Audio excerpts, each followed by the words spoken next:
औज़ु बिल्लाहि मिनश्शैतानिर्रजीम बिस्मिल्लाहिर्रहमानिर्रहीम रब्बि इश्रह ली सदरी व यस्सिर ली अमरी वहलुल उक़दतम मिन लिसानी यफ़क़हू क़ौली। Section 13 MIG or MAG welding. 13.1 Process. Known in US as gas metal arc welding, the MIG or MAG welding process. Figure 13.1 is a versatile technique suitable for both thin sheets and thick section components in most metallic materials. An arc is struck between the end of a wire electrode and the workpiece, melting both to form a weld pool. The wire serves as the source of heat via the arc at the wire tip and filler metal for the joint, and is fed through a copper contact tube, also called a contact tip, which conducts welding current into the wire. The weld pool is protected from the surrounding atmosphere by the shielding gas fed through a nozzle surrounding the wire. Shielding gas selection depends on the material being welded and the application. The wire is fed from a reel by a motor drive, and the welder or a machine moves the welding gun or torch along the joint line. The process offers high productivity and is economical because the consumable wire is continuously fed. Figure 13.1 MIG-MAG welding. The MIG-MAG process was semi-automatic mechanized or automatic equipment. In the semi-automatic welding, the wire feed rate and the arc length are controlled automatically, but the travel speed and wire position are under manual control. In mechanized welding, all parameters are under automatic control but can be varied manually during welding. For example, steering of the welding equipment. There is no manual intervention during welding. Figure 13.2 shows equipment required for the MIG-MAG process. Figure 13.2 MIG or MAG welding equipment. Advantages: continuous wire feed, automatic self-regulating of the arc length, high deposition rate or minimal number of stop or start locations, high consumable efficiency, high heat input in the range 0.1 to 2 kilojoule per millimeter, low hydrogen potential process, welder has good visibility of weld pool and joint line, little or no post weld cleaning, can be used in all positions, dip transfer, good process control possibilities, wide range of applications. Disadvantages: no independent control of filler addition,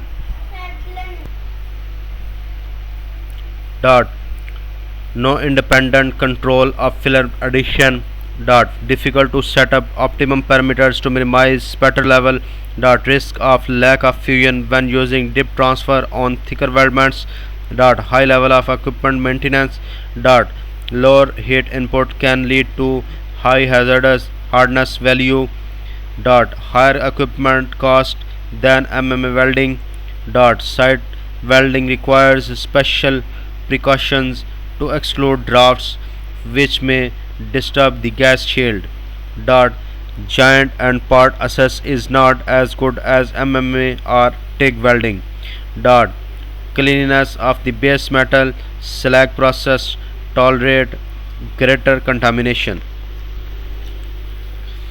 13.2 Primary variables: welding current or wire feed speed, voltage, gases, travel speed and electrode orientation, inductance, contact tip to workpiece distance, nozzle to workpiece distance.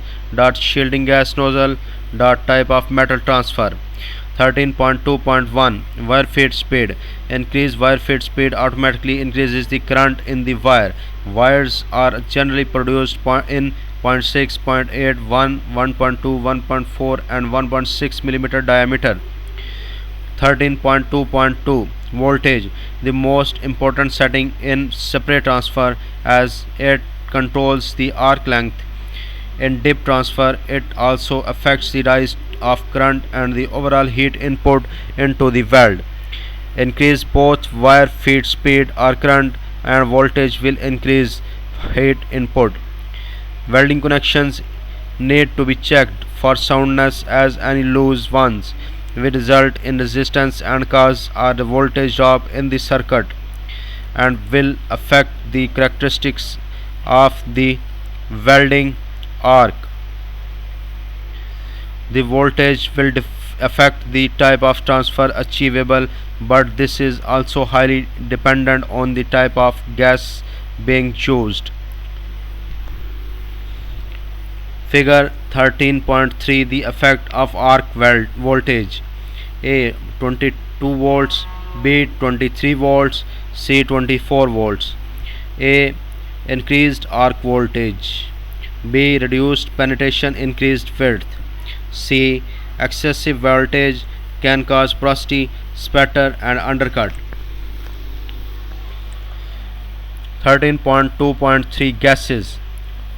Figure 13.4 composition. Gas composition effect on the weld bead profile. For non-ferrous metals and their alloys such as aluminium, nickel and copper, an inert shielding gas must be used, usually pure argon or an argon-rich gas with a helium addition. The use of a fully inert gas is why the process is also called metal inert gas welding, and for precise use of terminology, this should only be used when referring to the welding of non-ferrous metals. The addition of some helium to argon gives a more uniform heat concentration within the arc plasma, which affects the shape of the weld bead profile. Argon-helium mixtures give a hotter arc, so are beneficial for welding thicker base materials, those with higher thermal conductivity, for example copper and aluminium. For welding all grades of steels including stainless steel, a controlled addition of oxygen or carbon dioxide to generate a stable arc and give good droplet wetting. Because these additions react with the molten metal, they are referred to as active gases. Hence, metal active gas welding is the technical term when referring to welding steels. 100% CO2. CO2 gas cannot sustain separate transfer as the ionization potential of the gas is too high. It gives very good penetration but promotes globular droplet transfer, also a very unstable arc and lots of spatter. Argon plus 15 to 20% CO2.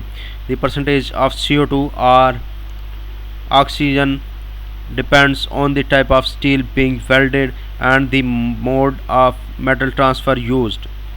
Argon has a much lower ionization potential and can sustain separate transfer above 24 volt welding volts. Argon with a very stable arc, little spatter but low ionization but lower penetration than CO2. Argon and 5 to 20% CO2 gas mixture give the benefit of both gases, that is good penetration with a stable arc and a very little spatter. CO2 gas is much cheaper than argon or its mixture and is widely used for carbon and some low alloy steels. Argon plus 1 to 5% CO2, widely used for stainless steel and some low alloy steels. Figure 13.5 Active shielding gas mixtures for mag welding of carbon manganese and low alloy steels. Blue is cooler and red is hotter gas mixtures. Gas mixtures with helium instead of argon give a hotter arc, more fluid weld pool and better weld profile. The quaternary mixture permit higher welding speeds but may not be suitable for thin sections. Stainless steels. Austenitic stainless steels are typically welded with argon or O2 mixtures for separate transfer or argon helium CO2 mixtures for all modes of transfer. The oxidizing potential of the mixture is kept to a minimum 2 to 2.5% maximum CO2 content to stabilize the arc, but with minimum effect on corrosion performance. Because austenitic steels have a low thermal conductivity, the addition of helium helps to avoid lack of fusion defects and overcome the high heat dissipation into the material. Helium additions are up to 85% compared with 25% of for mixtures used for carbon and low alloy steels. CO2 containing mixtures are sometimes avoided to eliminate potential carbon pickup. Figure 13.6. Active shielding gas mixtures for mag welding of stainless steels. Blue is cooler and red is a hotter gas mixture. For molten setting and duplex stainless steels, specialist advice should be sought. Some argon helium mixtures containing up to 2.5% nitrogen are available for welding duplex stainless steels. Light alloys aluminum, magnesium, titanium, copper and nickel and their alloys. Inert gases are used for light alloys and those sensitive to oxidation. Welding grade inert gases should be purchased rather than commercial purity to ensure good weld quality. Argon can be used for aluminum because there is sufficient surface oxide available to stabilize the arc. For materials sensitive to oxygen such as titanium and nickel alloys, arc stability may be difficult to achieve very inert gases in some applications. The density of argon is approximately 1.4 times that of air, so in the downhand position the relatively heavy argon is very effective at displacing the air. A disadvantage is when working in confined spaces.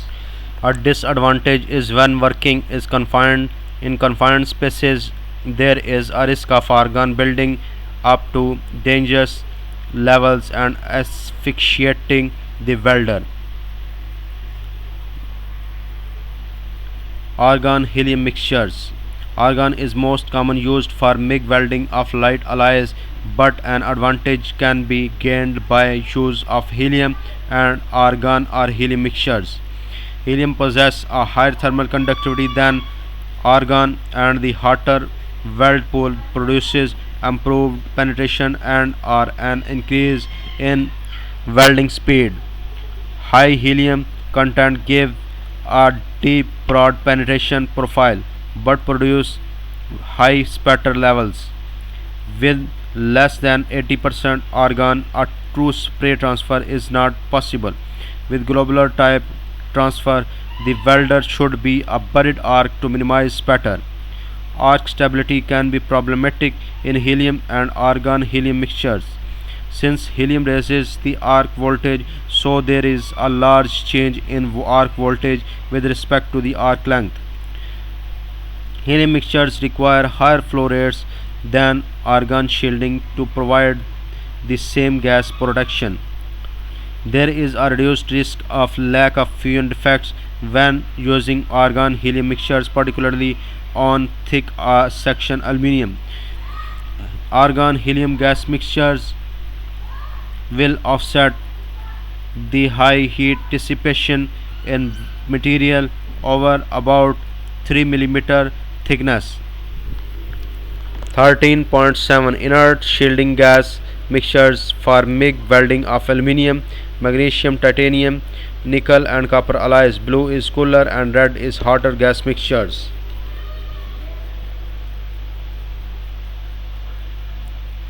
Table 13.1 Summary of shielding gases and mixtures used for different base materials for MIG mag welding. Metal, carbon dioxide, metal, carbon, steel, shielding gas, argon, CO2, reaction behavior slightly oxidizing. Characteristics increasing carbon dioxide content gives hotter arc, improved arc stability, deeper penetration, transition from finger type to ball shaped penetration profile, more fluid weld pool, giving flatter weld bead with good wetting, increased spatter levels, better toughness than CO2. Minimum 80% argon for axial spray transfer, general purpose mixture, argon 10 to 15% CO2. Metal, carbon, steel, shielding gas, argon O2, reaction behavior slightly oxidizing. Characteristics stiffer arc than air argon CO2 mixture, minimizes undercutting, suited to spray transfer mode, lower penetration than argon CO2 mixtures. Finger type weld bead penetration at a high current level, general purpose mixture, argon 3% CO2. Metal, carbon, steel, shielding gas, argon, helium, CO2, reaction behavior slightly oxidizing.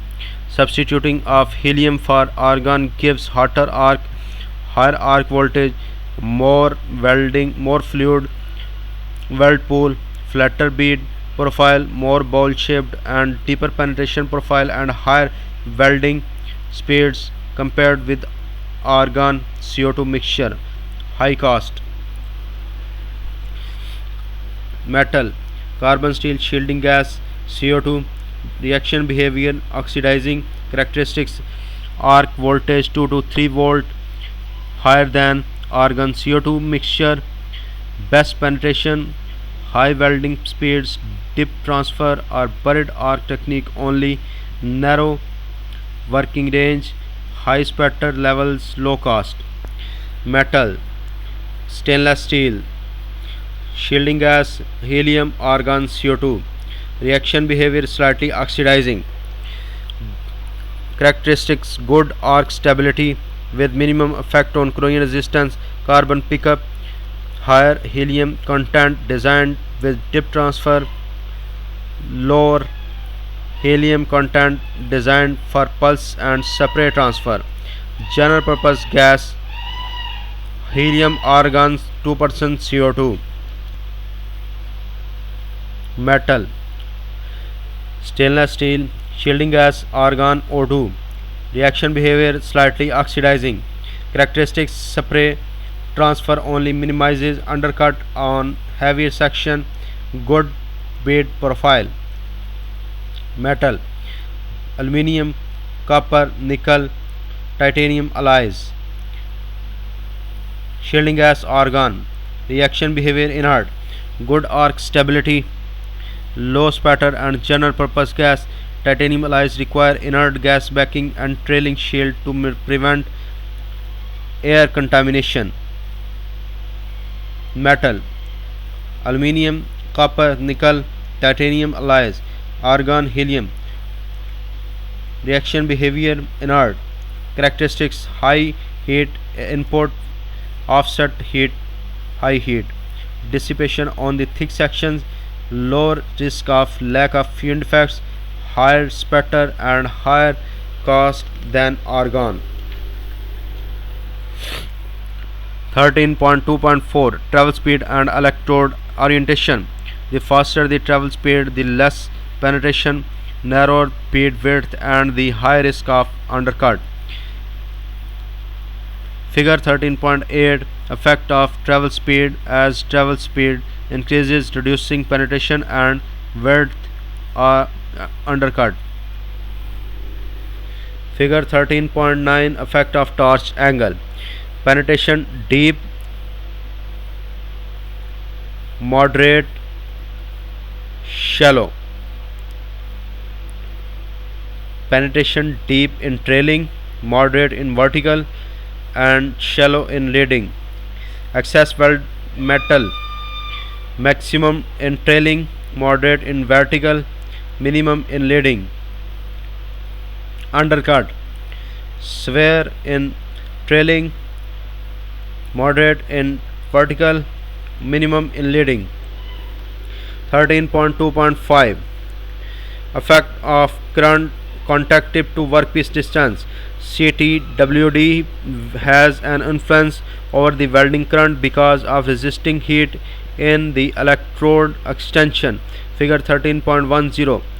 The welding current required to melt the electrode at the required rate to match the wire feed speeds reduces as the CTWD is increased.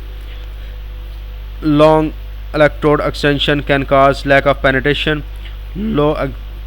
For example, in narrow gap joints or with poor manipulation of the welding gun. Conversely, the welding current increases when the CTWD is reduced.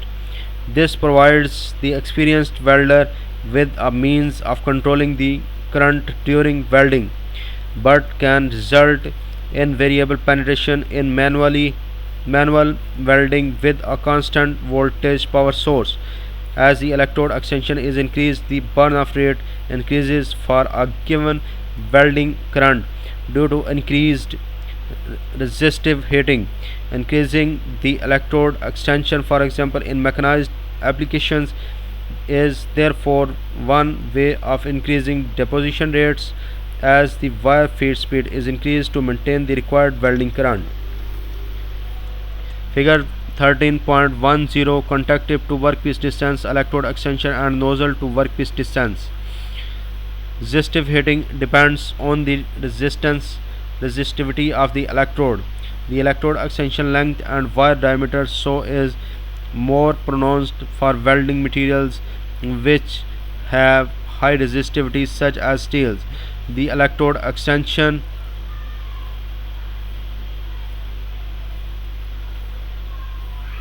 should be kept small when small diameter wires are being used to prevent excessive heating in the wire and avoid the resulting poor bead. Figure 13.11 Effect of increasing the contact tip to workpiece distance. Arc length remains same length.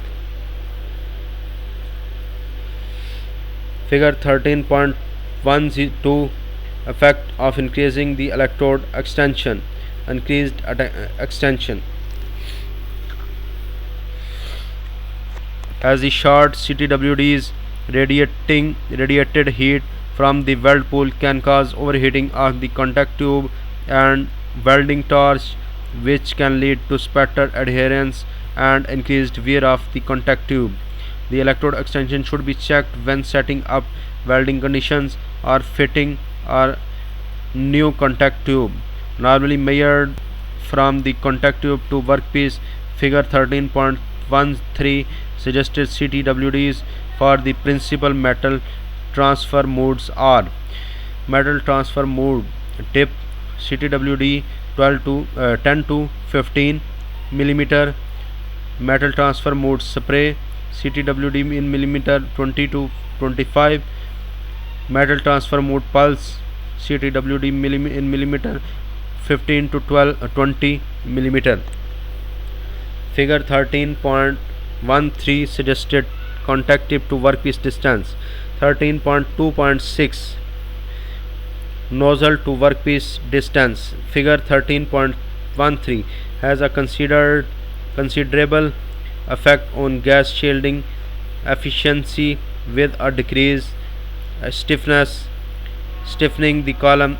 The nozzle to work distance is typically 12 to 15 mm. If the CTWD is simultaneously reduced, however, the deposition rate at a given current is decreased and visibility and accessibility are affected. So in practice, a compromise is necessary. The following gives suggested setting for the mode of metal transfer being used. Metal transfer mode: dip, contact tip position relative to nozzle 2 mm inside to 2 mm protruding. Metal transfer mode: spray, contact tip position relative to nozzle 4 to 8 mm inside. Metal transfer mode: spray aluminum, contact tip position relative to nozzle 6 to 10 mm inside.